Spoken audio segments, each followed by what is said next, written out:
On ne se rend peut-être pas tout à fait compte, mais les systèmes par lesquels on a la possibilité d'apprendre, les systèmes d'enseignement, les systèmes de transmission des connaissances et de savoir sont en train d'être totalement bouleversés et totalement modifiés.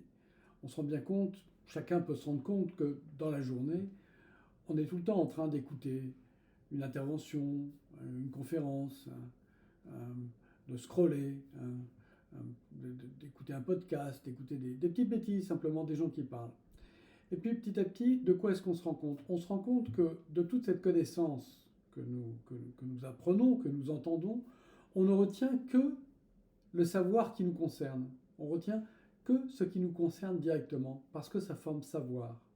Et ce dont on est probablement en train de se rendre compte, et peut-être qu'il serait intéressant de mettre ça en œuvre, c'est que il n'est pas possible de retourner à l'enseignement tel qu'on l'avait traditionnellement, dans des lieux fixes avec des sujets qui transmettaient des connaissances, dans la mesure où il est maintenant évident qu'on ne retient que ce qui concerne soi-même et qu'on n'apprend jamais que sur soi-même.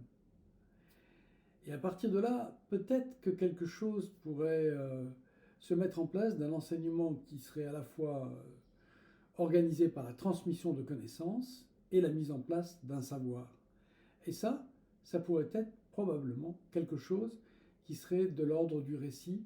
Le récit qu'on peut faire sur les rêves en est un bon exemple, puisque dans le rêve, on ne rêve que de soi, et d'apprendre à en faire le récit, d'apprendre à savoir ce qu'est le rêve, d'apprendre à savoir que faire des rêves, c'est quelque chose de tout à fait nouveau.